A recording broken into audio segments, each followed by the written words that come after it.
Acara hari ini diselenggarakan oleh fraksi PKS, namanya Ambassador Talk.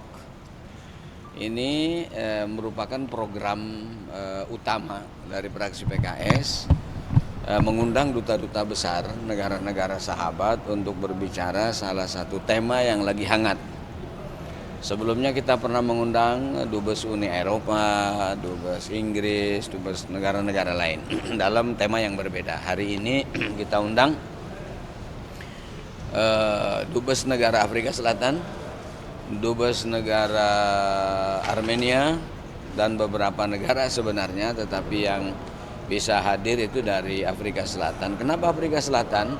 Karena Afrika Selatan ini negara yang pertama dan utama mengangkat Netanyahu untuk diadili di Mahkamah Internasional sebagai penjahat perang. Artinya Afrika Selatan punya nurani yang sangat kuat, nurani kemanusiaan yang sangat kuat untuk membela rakyat Palestina yang setiap hari dibantai, dibunuh, dibom, dihancurkan, baik itu anak-anak, ibu-ibu, bapak-bapak, dan lansia yang tidak berdosa.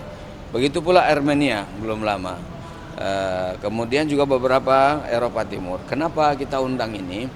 Karena pertama, memperjuangkan kemerdekaan rakyat Palestina tidak bisa sendiri.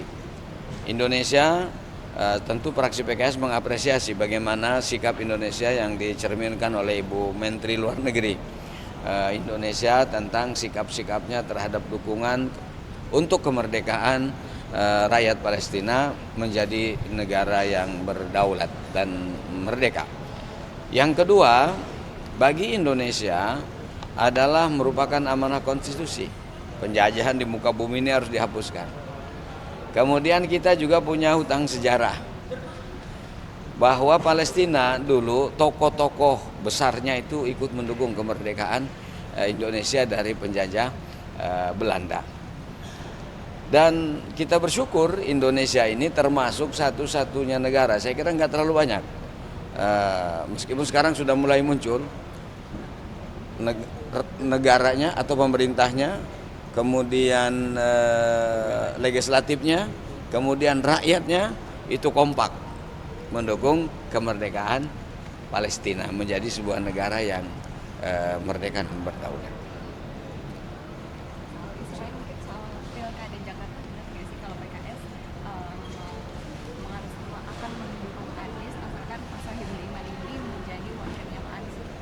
Itu sudah diumumkan oleh Presiden PKS beberapa waktu lalu bahwa PKS mengusulkan calon gubernur DKI ini Pak Anies, wakilnya Pak Sohibul Iman.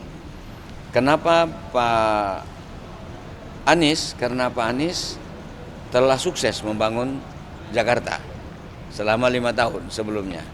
Jakarta disulap oleh beliau seperti kota internasional. Jadi sekarang udah nggak ada bedanya lagi tuh.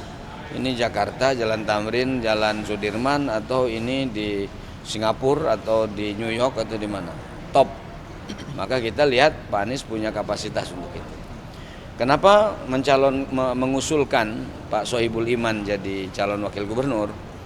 Karena PKS adalah pemenang pertama di DKI. Wajar kalau kadernya diusulkan.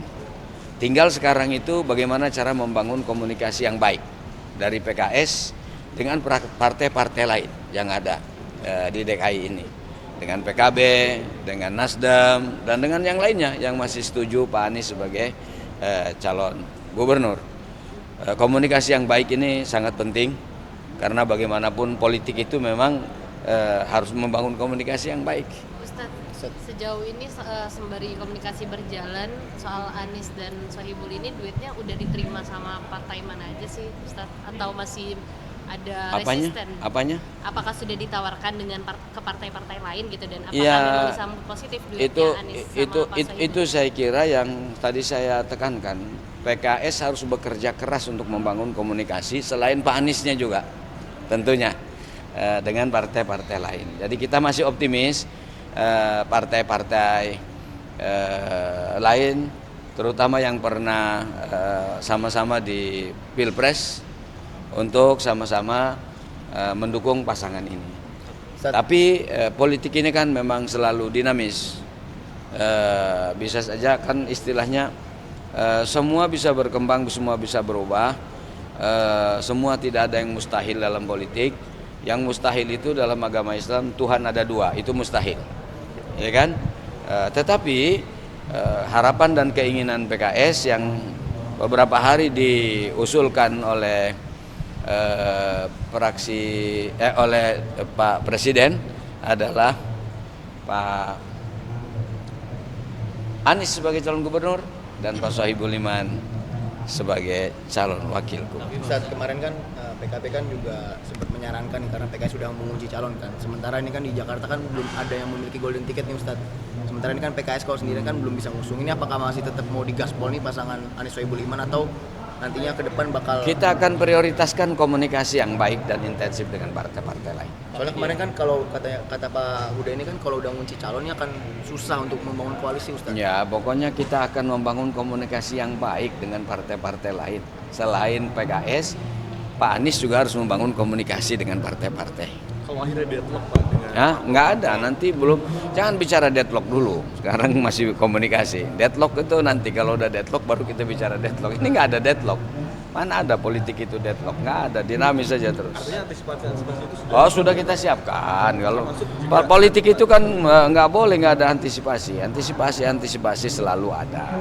Jadi siap kalau misalnya Pak Sohibul pun Antisipasi itu ada sampai titik itu ya. Jangan diurai lagi. Ustadz, itu tadi opsinya bakal mengganti Pak Sohibulnya kalau misalnya tidak diterima sama partai lain karena kan nggak ada golden ticket atau seperti Ya, apa bentuk semua opsinya, itu kalau mau bicara dinamis ya semua akan dinamis. Ya kan? Semua akan dinamis. Tetapi yang sekarang diumumkan oleh Presiden PKS adalah Anies Sohibul. Tapi kalau partai-partai lain mengajukan nama lain Ustadz, misal kayak PDIP Ya, mengajukan nanti nama tinggal Pak diberundingkan dalam komunikasi dan didiskusikan. PD Perjuangan gimana Pak Ustadz? Karena kan ada mengusung juga Pak Andika untuk juga maju. Menurut Pak Ustadz ini cukup... Kalau yang saya dengar Pak Andika dari salah satu pimpinan fraksinya ke Jawa Tengah saya dengar. Ya, kenapa kalau PDI-nya mau nyalonin ke Jawa Tengah, wartawan mau nyalonin di DKI? Enggak, ini ada Kan juga nggak ada, kandidat lainnya nih yang Hah? bukan di Jakarta Ustadz. Ya kalau opini bukan partai politik mah sah-sah aja. Wartawan pengen Pak Andika di Jakarta ya boleh. Masa Nah, orang Ustadz, pengen tadi- aja nggak boleh. Ustadz, Tapi tadi- kalau dalam pencalonan kan ada Tapi dalam komunikasi syarat-syarat. PD Perjuangan inginnya seperti apa Pak? PKS itu akan membangun komunikasi dengan seluruh partai yang mau menerima komunikasi dengan PKS. Oke? Ustadz, kalau di Jabar Ustadz, Pak Ridwan Kamil katanya mau dimajuin sama Pak Presiden PKS Pak Syekhu Apanya? buat maju di Pilgub Jabar. Saya belum, Jabar belum ada pengumuman dari PKS. Tapi sudah Pak Ridwan Kamil sudah sempat berkomunikasi dengan PKS. Kalau komunikasi namanya politik, calon gubernur, calon bupati, partai politik itu pasti berkomunikasi. Untuk menggandeng Pak Syekhu maksudnya Ustadz Hah? sebagai Spesifik wakil. soal itu. Belum ada pembicaraan. Maksudnya sampai sekarang ini semua kemungkinan itu lagi didalami. Kalau permintaan si A pengen ini itu, ya itu mau wajar aja. Kayak ente kan, bapak ente nggak mau, tapi ente naksir cewek ini. Itu kan biasa dalam politik mah. Ente ini sembarang.